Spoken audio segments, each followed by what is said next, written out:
Bismillahirrahmanirrahim. Alhamdulillahirabbil alamin. Allahumma shalli wa sallim wa barik ala nabiyyina Muhammad wa ala alihi wa ashabihi ajma'in. Asyhadu an la ilaha illallah, asyhadu anna Muhammadan abduhu wa rasuluh. Qala Allah subhanahu wa ta'ala, a'udzu billahi minasyaitonir rajim. Inna Allah la yastahi an yadriba mathalan ma ba'udatan fama fawqaha fa ammal ladzina amanu faya'lamuna annahu al-haqqu min rabbihim wa ammal ladzina kafaru fayaquluna madza arada Allah bihadza mathala yudillu bihi katsira wa yahdi bihi katsira wa ma yudillu bihi illa al-fasiqin alladzina yanquduna ahdallahi min ba'di mitsaaqihi wa yaqta'una ma amara Allahu bihi ay yusala wa yufsiduna fil ard ulaika humul khasirun. Hadirin jamaah salat subuh rahimakumullah, bersama-sama kita kembali haturkan, serahkan pujian dan rasa syukur kita kehadirat Allah Subhanahu wa taala. Salawat dan salam semoga senantiasa Allah curahkan pada Nabi Muhammad sallallahu alaihi wasallam, keluarga, sahabat dan pengikut-pengikut beliau.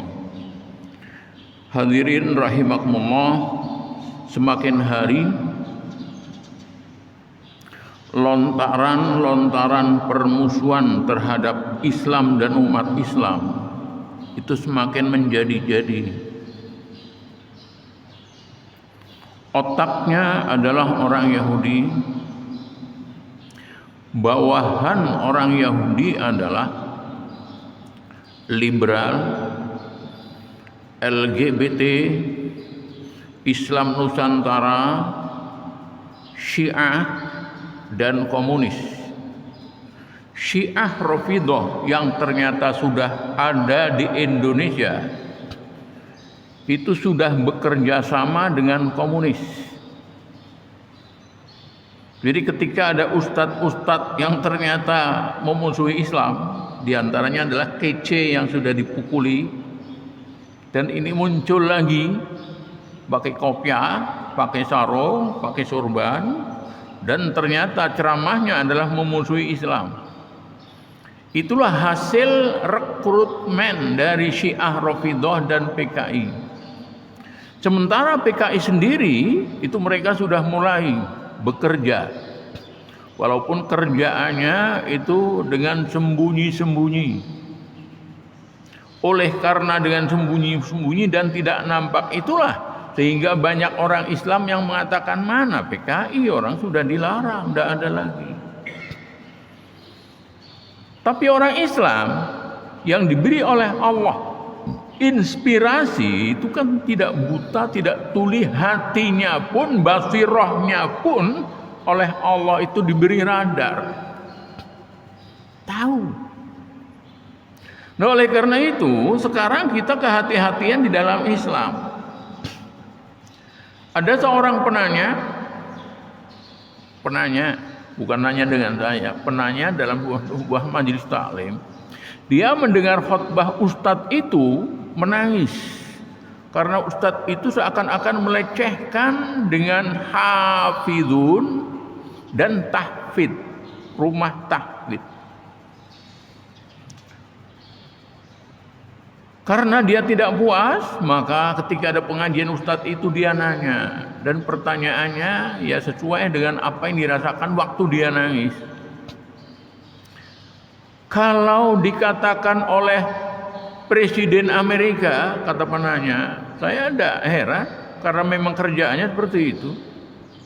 Tapi ini yang nanya ini seorang ustadz yang doktor, sehingga hati saya sakit betul sampai saya meneteskan air mata.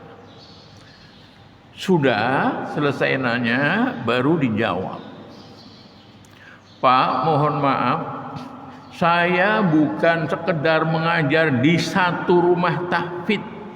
Beberapa rumah tahfidz saya pengajar. Saya hafal Quran 30 juz. Bahkan bacaan Al-Quran dan tahfidz saya itu bersanad sampai ke Rasul sallallahu alaihi wasallam. Saya tidak membenci rumah tahfidz, saya salah seorang guru. Saya tidak membenci para hafidz, saya sendiri hafidz. Cuman yang saya tidak senang itu banyak rumah tahfidz yang mereka tidak memikirkan mau diapakan hafidz-hafidz ini. Sementara akhlaknya tidak terlalu diurus. Kemudian keyakinan akidahnya tidak terlalu diurus. Bahkan banyak hafidz-hafidz yang sudah 30 juz hafal Al-Quran ternyata belum lancar membaca Al-Quran. Dan yang saya tertarik betul untuk menyampaikan seperti itu adalah karena banyak rumah-rumah tahfidz yang didanai oleh musuh-musuh Islam. Baru penanya itu unggut-unggut, mohon maaf saya sudah paham. Nah ini Pak, oleh karena itu tadi dibilang mari kita bersama-sama kita pelajari betul Islam, pelajari betul-betul Islam. Islam itu cuma satu. Saya berulang kali sampaikan, tidak ada Islam Muhammadiyah, tidak ada Islam NU, tidak ada Islam Salafi, tidak ada Islam Al-Irsyad, Islam tidak ada. Islam cuma satu Islam. Kalau sudah Islam ya sudah. Tidak usah ngurusi yang organisasi itu dan ini. Bulan lalu juga saya sampaikan, sudah Islam. Untuk mengetahui Islam, yang paling selamat adalah mohon maaf Pak, saya tidak pamer, tapi ini harus saya sampaikan. Yang paling selamat itu kita bisa kayak ini nah, baca kayak ini. Oh makanan Ustaz Amin. Masalahnya Pak, penterjemah ini ada maunya. Penterjemah satu dengan penterjemah lain jelas lain. Cara pemikirannya lain. Contoh aja. Ketika saya membaca karena saya tidak punya kitabnya. Kitab Al-Umnya Imam Syafi'i rahimahullah. Yang saya tuju dahulu masalah niat. Masalah niat saya tuju dahulu. Ternyata tidak ada Imam Syafi'i menyuruh dan mengatakan di dalam kitab niat itu harus dengan mulut. Tidak ada. Tapi penceramah orang-orang yang mengaku syafi'iyun kan mengatakan bahwa niat itu dengan mulut. Contoh kalau sholat usolli fardhu dan sebagainya, ternyata tidak ada. Artinya ketipu.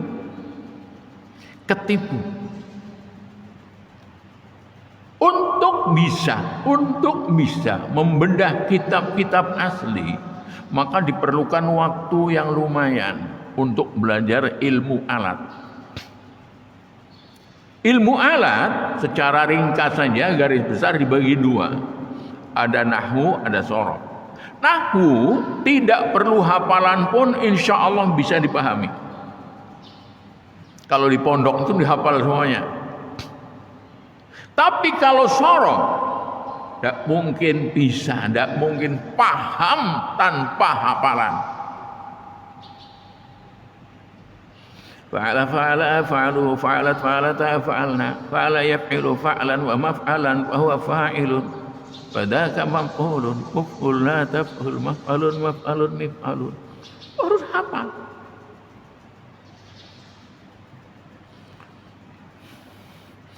Allahumma gfirli wa liwalidayya warhamhum kama rabbayana shaghara. Wah, ngawurnya bukan main.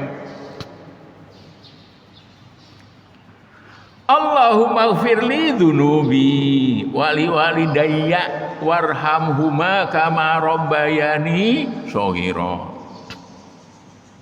Kalau saya menjadi imam, di belakang saya itu adik dan kakak saya, berarti bapak saya satu, ibu saya satu, cuma dua. Maka doa yang saya baca, Allahumma ighfir lana dzunubana wali walidaina warhamhuma kama rabbayana shaghira, boleh, shighara boleh. Kenapa seperti itu? Orang tua kami dua. Tapi kalau saya sholat di belakang saya, Mas Anto satu orang. Orang tua berapa toh? 4. Kok berarti jamaah. Allahumma ighfir lana dzunubana wali walidina warhamhum kama rabbauna shaghira atau shighara. Ini kan enggak penceramah hebat. Allahumma ighfir lana dzunubana wali walidaina warhamhuma kama rabbayana shaghira. Ada paham tentang bahasa Arab. Allahumma inni as'aluka salamatan fid din. Paham. Untuk belajar bahasa Arab jauh, ada yang mengatakan 3 kali lipat sulitnya dibanding dengan bahasa Inggris. Ya, memang betul. Orang mengakui beritaan. Bahasa Inggris mudah, tapi kalau bahasa Arab sulitnya bukan main. Bayangkan Pak, satu kata itu ke bawah 14, ke samping 14. Satu kata jadi 14 kali 14. Jumlahnya banyaknya bukan main. Tapi kalau kita mau, Allah yang memberi kemudahan. Hadirin rahimakumullah, kita lanjutkan. Kemarin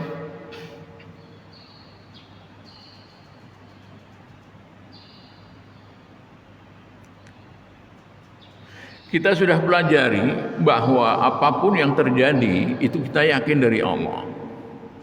Bahkan Allah menciptakan lalat pun ketika orang kafir mengatakan madza aradallahu bihadza matala. Orang beriman dan seperti itu. Bahwa itu semuanya dari Allah dan betul, apa yang dari Allah betul. Wa ammal ladzina amanu fayaqulun madza aradallahu bihadza matala. Rahimakumullah. Yudillu bihi katsira wa yahdi bihi katsira. Dengan perumpamaan itu banyak orang yang tersesat dan banyak orang yang dapat petunjuk. Tapi di ujung ayat wa may yudillu bihi illal fasiqin. Wa may yudillu bihi illal fasiqin. Dan tidak ada yang sesat dengan perumpamaan kecuali orang fasik. Ini mematahkan pendapat para Jabriyah, orang-orang yang berkeyakinan bahwa apapun terjadi itu sudah keputusan Allah. Sebelum saya lanjutkan, pertanyaan gini Pak. Abu Lahab, Abu Jahal, Fir'aun, kemudian Qarun, itu mereka jelas ditetapkan masuk neraka untuk selama-lamanya. Mas Rudi, ini 4 orang aja lah, jangan banyak-banyak. Kira-kira sudah ditulis dari Lauh Mahfudnya sebelum mereka lahirkah? Karena kelakuannya, menurut Mas Rudi.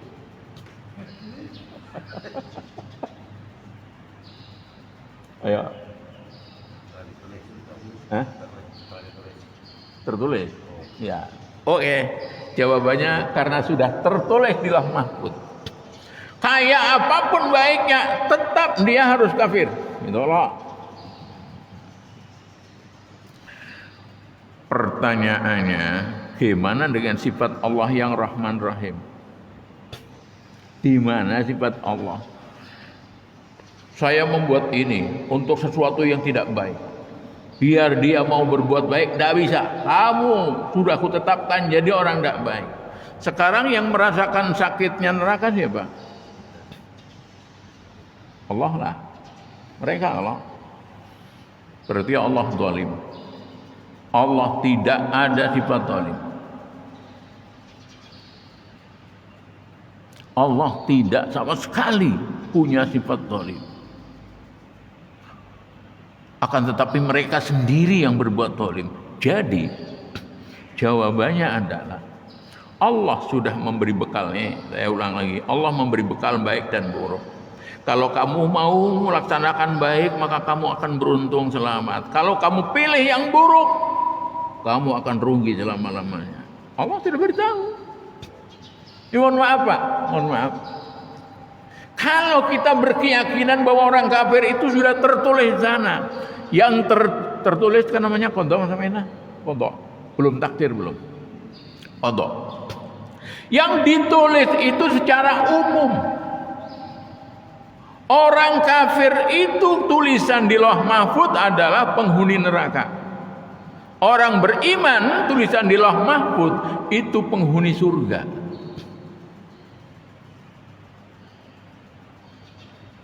Bukan secara rinci si anu ditulis untuk penghuni neraka.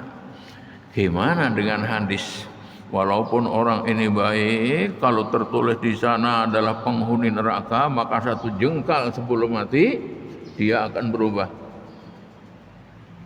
Nah, coba pelajari dalam Quran.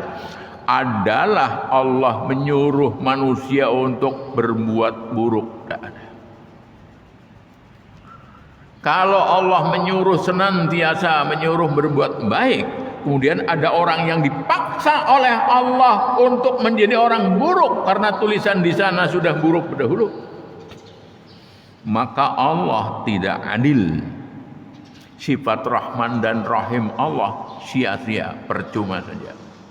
Itu keyakinan tauhid saya mulai dahulu seperti itu karena saya membaca Al-Quran. Dan jelas, wa ma yudillu bihi illal fasikin. Wa fi hadza isyaratun ila anna illata idlalihim khurujuhum 'anis sunnanil kauniyah allati ja'alallahu ibratan lima tadzakkara. Nah, dalam hal ini menjadi penunjuk bahwa sebab sesatnya mereka adalah khurujuhum anis sunanil kauniyah. Dia telah keluar dari sunah-sunah yang telah ditetapkan, baik syariat Allah dari Al-Quran maupun sunah Rasul. Tidak mau melaksanakan syariat Islam. Oleh karena tidak mau melaksanakan syariat Islam yang menjadi pelajaran yang perlu diingat-ingat terus, itulah maka mereka oleh Allah dianggap kafir. Itu artinya.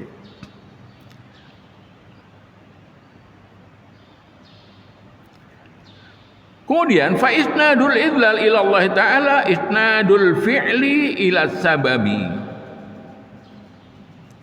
Jalur atau mata rantai kesesatan mereka kepada Allah yang Maha Tinggi itu menjadi mata rantai perbuatan sebab kekufuran. Fadalla bihi qaumun, maka dengan perumpamaan lalat itu kaum menjadi tersesat. Kenapa tersesat? Kenapa mengatakan madza aradallahu bihadza masalah?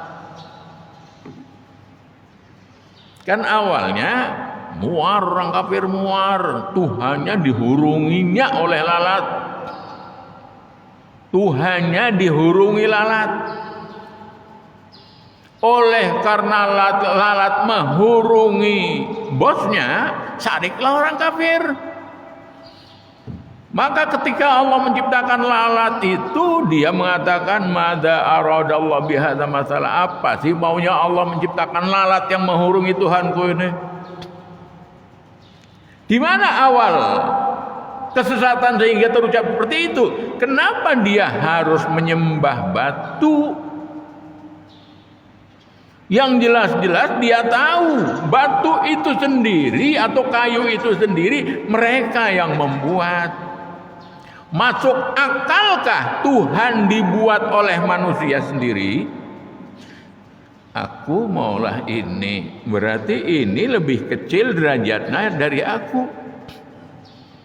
Aku membuat ini dan aku membuat ini tidak berakal, berarti aku lebih mulia dari ini. Masa aku menyembah ini? Makanya Umar bin Khattab ketika masuk Islam itu sering di masjid ketawa, nangis terseduh-seduh. Kali waktu ditanya, ya Umar bin Khattab, kenapa pian kayak itu? Menangis ketawa. Ceritalah Umar bin Khattab, aku ketawa karena apabila aku dengan kawan-kawan berjalan, maka kami membuat Tuhan dahulu dari korma di kepal-kepal, jadikan bentuk manusia disembah. Tapi apabila kami dalam perjalanan sudah lapar, maka ya apa boleh buat, kami harus makan sebagian dari organ tubuh Tuhan kami. Itulah yang membuat aku ketawa. Kenapa aku ini kada pintar? Aku nangis karena aku harus memaksa mengubur anak perempuanku hidup-hidup. Tuhannya dibuat sendiri, ketika lapar diambil dimakan sendiri. Umar bin Khattab. Nah, kelakuan kenapa jadi membuat Tuhan? Padahal yang dibuat itu lebih rendah, lebih hina, lebih kada pintar, lebih lemah dari dia. Itulah sebab yang membuat mereka itu dolalah.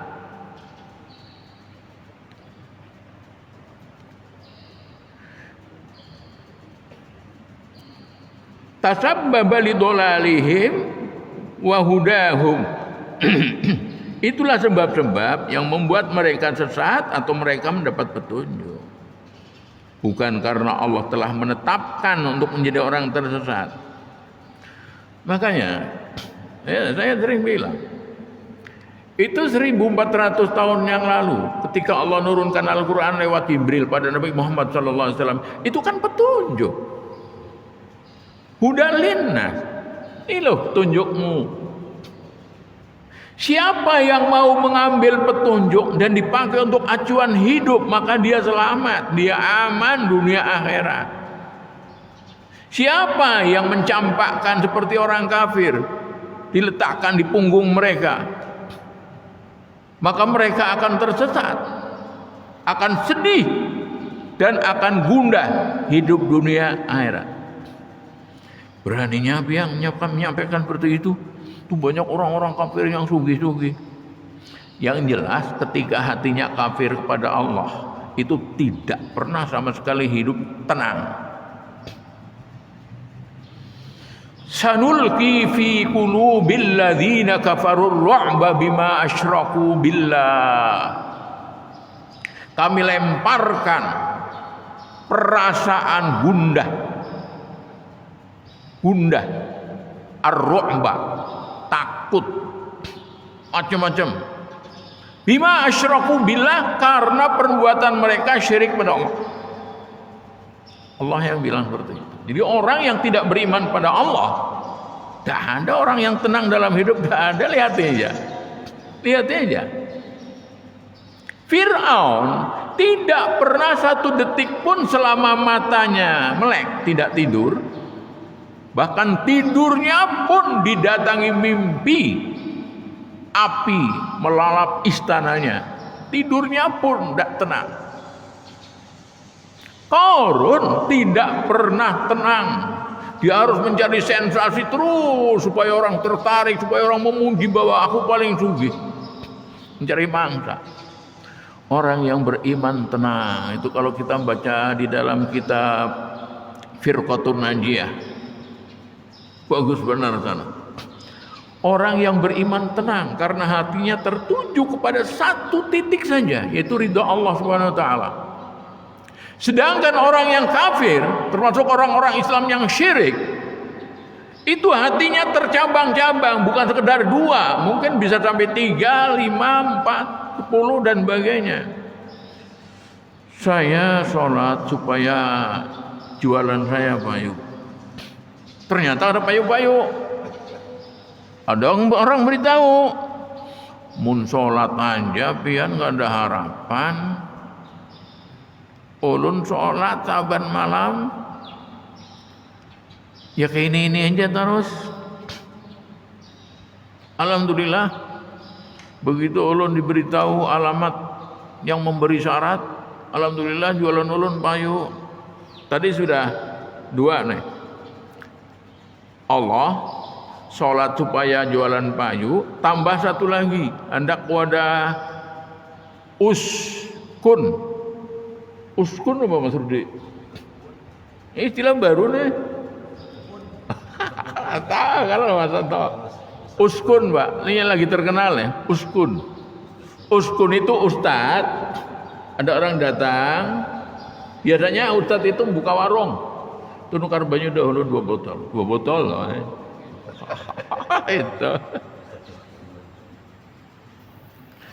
Insya Allah jualan pian laris. Pintar, insya Allah, insya Allah. Jadi kalau ternyata tidak laris, datang protes, kan ujar ulun insya Allah. Insya Allah artinya jika Allah menghendaki, berarti Allah belum menghendaki. Itu uskun namanya. Karena ketahuan orang. 3 sudah. Ternyata ada payu lagi. Apakah macam-macam? Itu orang Islam. Kalau orang kafir jelas. Sementara orang kafir itu di dalam hatinya sudah dimodali oleh Allah tauhid kepada Tuhan yang satu. Alastu birabbikum qalu bala syahidna. Bukankah aku adalah Tuhan kalian? Roh ketika berada di perut ibu, di rahim ibu, semuanya diberi janji oleh Allah. Ada yang mengatakan bahwa dialog perjanjian antara Allah dengan roh ini terjadi waktu di alam arwah. Wallahu a'lam. Yang jelas setiap manusia yang lahir dari rahim ibu semuanya sudah mengatakan bala syahidna. Termasuk kita nih. Makanya kita kadang-kadang yang macam-macam kita sudah pegang janji. Lastu, ada 2 kata. Apakah lastu, aku bukan. Bukankah aku adalah Tuhanmu, hai roh? Yang mengatakan bahwa janji itu terjadi di surga karena kalimatnya adalah jama'. Alastu birabbikum, kalian. Wallahu alam turusan Allah. Apa kata roh? Bala, inggih ya Allah. Termasuk rohnya Fir'aun, termasuk rohnya Abu Jahal, Abu Lahab, orang-orang kafir Yahudi dan sebagainya. Semuanya sudah memegang janji. Aku siap mengakui engkau adalah Tuhanku ya Allah. Syahidina, dan kami bersaksi. Makanya kalau kita tidak melaksanakan syariat Allah, syariat Rasul, kita termasuk ingkar janji kita seorang di rahim ibu. Aku kok ingkar? Aku konsisten melaksanakan syariat Allah. Iya gerang. Jangan dahulu. Ada orang sholat yang apabila imam sudah berada di mihrab, ini mimbar. Jangan salah. Ini padahal mimbar ini mihrab. Mihrab itu tempat imam ngimami. Itu mimbar, tempat orang pidato. Kemudian makmum sudah mulai mengatur sholat. Ada yang masih berdoa dan itu dilaksanakan setiap kali. Begitu muadzin Allah mulai berdiri. Ternyata orang tersebut itu mengunting banyaknya pahala. Saya bilang, orang yang beriman itu tidak rakus banyaknya ibadah. Tapi orang beriman rakus terhadap ridha Allah. Dengan bahasa lain, jangan rakus casingnya, tapi rakus substansinya. Jangan rakus wadahnya, pemulung. Rakus wadah, pemulung. Rakus, ya bukan rakus sih, maksudnya mengharap gitu. Jangan mengharap wadahnya, tapi mengharap dengan isinya. Tapi isi pun jangan mentang-mentang dia yang bermanfaat, tanpa wadah pun kada kawa diminum. adalah Mas Rudi. Orang minum, aku ada perlu ada banyu yang bila hujan, aku hendak minum dari langit. Gila beneran. Yang kita harapkan adalah ridho dari Allah SWT. Sudah 1,1 menit koma. Berarti kalau untuk sholat 2 rakaat tidak mungkin. Kalau toh mungkin kada karuan tampung sholatnya. Kalau saya datang ke masjid sudah 1, sekian, saya berdiri aja. Ibarat saya mau sholat, tidak apa-apa. Paling imamnya menghadang. Berarti saya membuat kesel orang yang datang berdahulu. Kasihan, awas benar. Melihat tinggal 1, sekian menit. Datang lagi, sholat lagi. Lalu berdalih. Kalau kita sholat kemudian qomat bisa membatalkan. Saya tanya, adakah dalil yang bunyi seperti itu? Tidak. Itulah makanya perlu kita bisa baca kitab yang aslinya. Ternyata di sana dalam hadisnya dikatakan tidak ada sholat ketika sudah kumandang qomat. Kalimatnya kayak itu. Berarti ada 2. Ketika muadzin melihat masih ada orang sholat, jangan iqamah. Apabila waktu iqamah sudah parah, orang baru datang, paham-paham jangan sholat.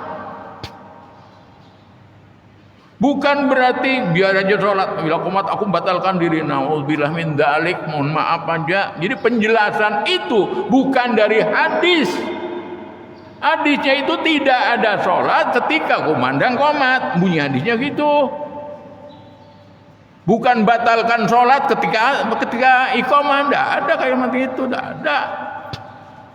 Lawan rasa, ya Allah ya Rabbi, kenapa hamba mempermainkan engkau ya Allah. Mempermainkan Allah. Kalau sudah sholat, diawali takbir, diakhiri salam. Itu sholat namanya. Kalau sudah niat kayak apabila qomat aku batal, berarti niatnya itu kena beres, dusta niatnya. Ini mohon maaf nih. Kalau ada yang berkeyakinan seperti itu, cari dalilnya di dalam kitab Fiqhus Sunnah. Ada toh Fiqh Sunnah? Yang saya baca Fiqh Sunnah, Bang. Dalam Fiqh Sunnah terjemahnya tuh itu bab adzan, al-adzan wal iqamah. Itu ada di situ. Silahkan baca. Hadirin rahimakumullah, kita lanjutkan. Siapa gerang orang yang fasik itu? Alladzina yanquduna ahdallahi min ba'di mitsaqihi, yaitu orang yang merusak ahdallah, perjanjian dengan Allah. Perjanjian pertama adalah ketika di dalam perut tadi bala itu ada 2.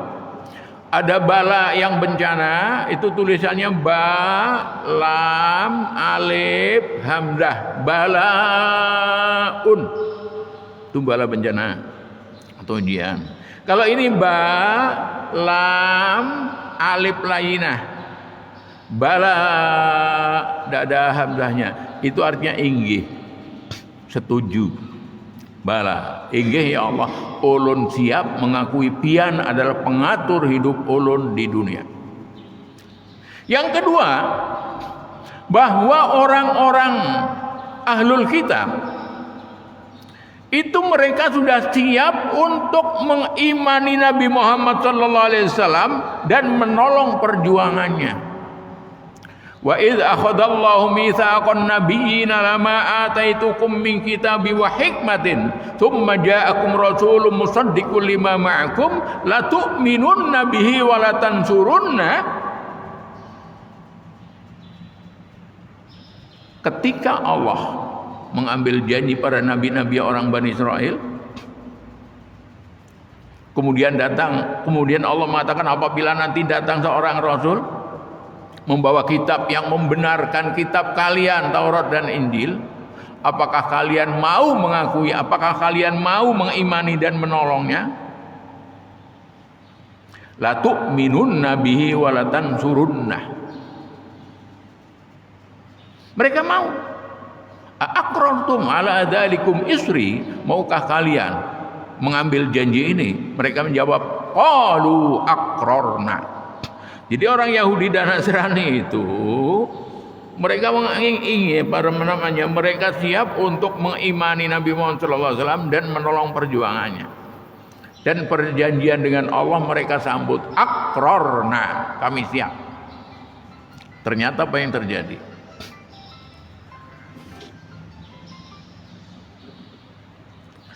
Alladzina yanquduna ahdallahi min ba'di mitsaqi. Untuk orang Islam yang belum beriman betul-betul, maka perjanjian dengan Allah adalah ketika membaca syahadatain, asyhadu alla ilaha illallah wa asyhadu anna muhammadar rasulullah. Yang pertama syahadat tauhid. Aku bersaksi bahwa tidak ada pengatur ilah, pengatur hidup yang berhak saya ikuti aturannya kecuali Allah. Nah sekarang kita sudah belum untuk memegang janji syahadat tauhid? Ternyata banyak yang belum. Banyak yang belum. Cara jujur gini Pak. Ketika kita mendengar pengajian dari ustadz, hati kita taat kepada ustadz, kepada Allah. Ini mohon maaf nih banyak manarnya. Wow, ujar ustadz anu gitu. Ketahuan toh. Ketika ada orang Islam fanatik dengan asatid, ketika ada orang Islam fanatik dengan organisasi, pertanda bahwa dia telah melanggar perjanjian syahadat tauhid. Oh ya ustaz kami di kelompok kami ini. Padahal ustaz ini menyampaikan juga dari Allah dan Rasulnya. Tapi kenapa berkeras ustaz kami gini macam-macam? Oh iya kan. Aku hanya dengar dalilnya, minta tolong Pak. Kalau bisa tulis apa? Pelajari. Ini hadisnya kayak Pak. Hadisnya Hasan. Ya sudah, kena ulun teliti ampun ulun. Ternyata ampun seorang juga betul, ampun orang betul. Silahkan pilih mau pakai yang mana. Itu orang yang konsisten dengan perjanjian syahadat tauhid. Kemudian wa asyhadu anna Muhammadar Rasulullah. Ketika kita mengucapkan syahadat Rasul sallallahu alaihi wasallam, maka yang pertama kita harus tahu bahwa Rasul sallallahu alaihi wasallam, Muhammad sallallahu alaihi wasallam itu dikondisikan oleh Allah untuk menjadi orang yang jujur. Sudah disiapkan oleh Allah menjadi Al-Mustafa, orang yang terpilih. Oleh karena itu, ketika mendengar informasi hadis Rasul yang tidak cocok dengan apa yang kita yakini, jangan terlebih dahulu ditolak. Ini hadis Rasul. Biarkan dahulu, pelajari dahulu sama dengan yang tadi ini. Oh ternyata hadisnya, hadisnya ini maudhu nih. Berarti bukan dari Rasul. Atau hadisnya la aslalah. Contoh, ikhtilafu ummati sunnah. Ikhtilaf, perbedaan umatku itu sunnah. Ternyata ketika saya baca, itulah aslalah. Hadisnya tidak ada sumbernya. Tapi tidak seburuk maudhu. Kalau maudhu itu jelas, itu kedustaan orang Yahudi membuat hadis. Tapi kalau la aslalah, tidak ada sumbernya. Artinya Rasulullah kada pernah menyambat, sanadnya dari sahabat sampai ke siapa juga tidak ada yang menyambat, timbul-timbul ada rawi. Itulah aslalah. Kemudian ketika kita membaca sirah Rasul sallallahu alaihi wasallam, maka ini bulan Safar, Depan bulan apa? Tidak ada bulan Maulid lah, Rabiul Awal. Mohon maaf Pak, kita jangan muar lawan istilah peringatan Maulid, jangan muar. Karena apapun mereka punya dasar, walaupun antara dasar dengan pelaksanaan yang ada beda. Tapi kata-kata peringatan Maulid kita jangan muar. Rasulullah ditanya, ya Rasulullah, kenapa pian puasa Senin? Rasulullah menjawab, karena aku lahir hari Senin. Itu dasarnya. Kalau melaksanakan peringatan Maulid kemudian yang diundang penceramah-penceramah yang sunnah, yang lurus, manfaat. Tapi kalau sudah, mohon maaf aja, penceramahnya datang jam 9, Maulid habsinya jam 11 prapat anyar tuntong. Pasian tuan gurunya unggut-unggut, karena unggut-unggut mendengarkan bang, unggut-unggut ngantuk. Mayak sekarang diakali orang. Pokoknya apabila menyuruh ceramah sepaket lawan gendangannya. Mau jam berapa, ada urusan. Jadi yang dipermasalahkan yang bermasalah. Yang tidak bermasalah jangan dipermasalahkan. Ternyata yang diceritakan oleh penceramah ini adalah semua sunnah-sunnah Rasul, akhlak baik Rasul, bermanfaat. Kalau saya pernah ceramah, bukan peringatan Maulid, bukan peringatan Sirah Nabawi. Jadi saya rubah waktu itu. Zikra siratun Nabi Muhammadin sallallahu alaihi wasallam, peringatan perjalanan perjuangan Nabi sallallahu alaihi wasallam. Alasan saya, hari Senin 12 Rabiul Awal Rasulullah lahir. Hari Senin 12 Rabiul Awal Rasulullah hijrah. Hari Senin 12 Rabiul Awal Rasulullah meninggal. Mulai lahir sampai meninggal itulah perjuangan Rasul. Saya beri judul Zikra siratin Nabi sallallahu alaihi wasallam. Saya ceramah di Masjid Muhammadiyah Kelayan B Muara. Ternyata tertarik Pak. Bahkan pengurusnya itu, kalau gini insya Allah kami mau melaksanakan setiap tahun Pak. Wah, Muara. Nah rupanya ungkapan pengurus ini sampai ke pengurus kota wilayah, ditangati jangan. Itu bid'ah. Dari kalimat jawaban itu bid'ah, ada yang nanya, lah kalau kita melaksanakan Bang milad Maulid milad podo wae to podo wae, Maulid milad sama aja. Oleh karena itu ketika seorang menggawe jangan nyalahkan orang menggawe, tapi caranya aja. Kalau caranya salah salahkan, tapi kalau caranya betul jangan salahkan.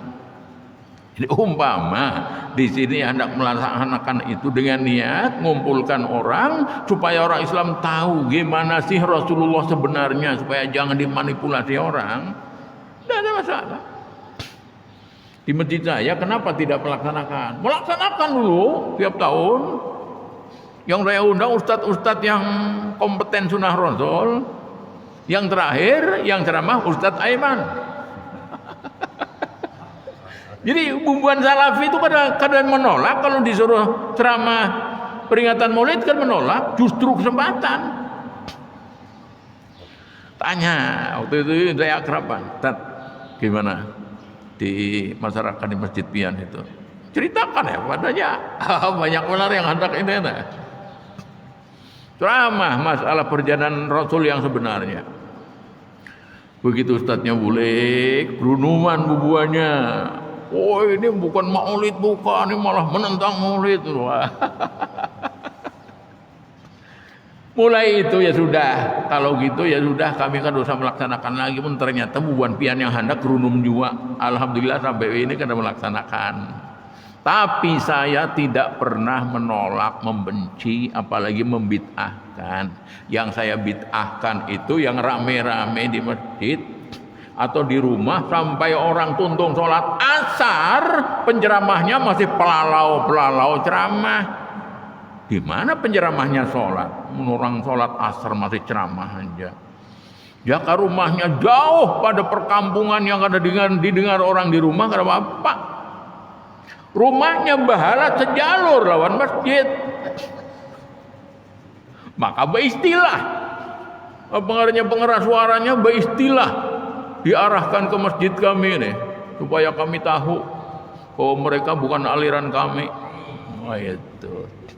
Ya silakan yang punya rumah. Cuman maunya, maksud saya ini penceramahnya. Pak, kita istirahat dahulu Pak. Orang lagi sholat. Ya hanya kayak itu lah.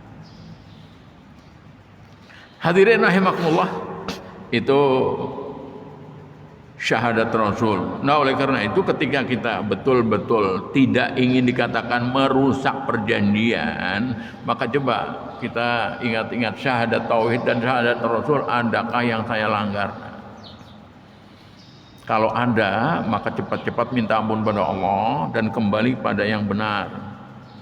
Tanpa harus memilih aliran saya sini, aliran kamu sana, guru saya ustaz saya sini, guru kamu sana. Saya di organisasi ini tidak boleh ikut ibadah organisasi sana. Sebagai penutup, dan insya Allah tidak panjang, malam tadi ada salah seorang jamaah Masjid Istiqomah Banjarbaru telepon, panjang benar teleponnya, akhirnya saya potong. Intinya dia nelpon saya karena searah bahwa kita orang Islam tidak boleh fanatik organisasi. Walaupun ulun Muhammadiyah Pak, cuman ulun kada sholat di Istiqomah ini karena Istiqomah renggang. Ulun cari masjid dan ulun tiap waktu kecuali Jumat ulun sholat di At-Taqwa Amigawi. Karena sana rapat. Kesimpulannya beliau menghimbau supaya kita jangan sampai meninggalkan Islam yang dikemas dengan sunnah Rasul apapun terjadi, karena itu semuanya adalah paketan-paketan orang-orang yang benci Islam. Semuanya seperti itu. Jadi tidak ada gunanya ceramah, pengajian, orangnya banyak, tapi sholatnya. Kalau waktu ceramah renggang kan Bapak? Kan Bapak sama ini duduk ceramah renggang-renggang kan Bapak? Kan Bapak buncu-membuncuin kan Bapak juga. Tapi kalau sholat renggang itu yang apa-apa. Lucunya waktu pengajian saya ada terakhir itu diambil sama sekali Sabtu subuh. Jadi sholatnya renggang, kada sampai semeter bang saya ini. Begitu pengajian karena orangnya banyak, bekajal juga. Jadi pengajian yang kada disuruh bekajal, sholat yang kada disuruh bekajal, sholat yang kada boleh renggang, malah renggang. Lucu. Nah mungkin itu yang saya sampaikan. Saya menghimbau lawan pian, terutama yang umur masih 50 ke bawah, 50 ke atas tidak apa-apa Bapak. Masalah kainannya Allah memberi kepintaran cepat atau tidak, ada masalah.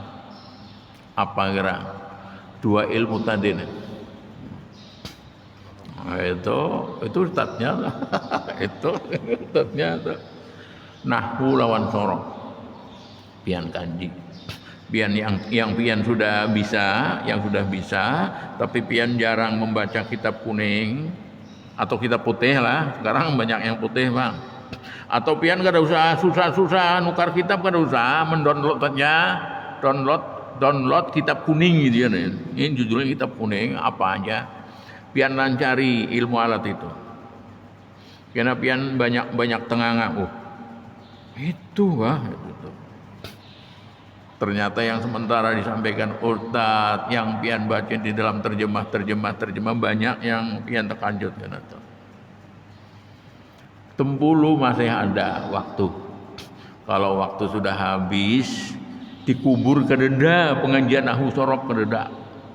Ujar bubuanya, man rabbuka, malaikat, pian jangan pian celeng-celeng itu. Taulah man itu huruf apa menurut ilmu nahwu. Itu kan orang melawak aja, tidak ada dalam kubur yang pertanyaan seperti itu, tidak ada. Sampai sekian aja harapan saya, kita semuanya oleh Allah dipastikan dan dimantapkan menjadi orang Islam yang fanatik Islam.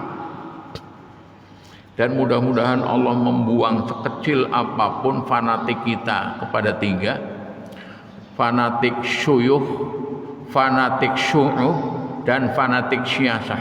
Fanatik guru, fanatik etnis, dan fanatik organisasi. Mudah-mudahan sekecil apapun Allah cabut dan kita hanya fanatik pada Islam. Amin ya rabbal alamin. Kita tutup bersama-sama.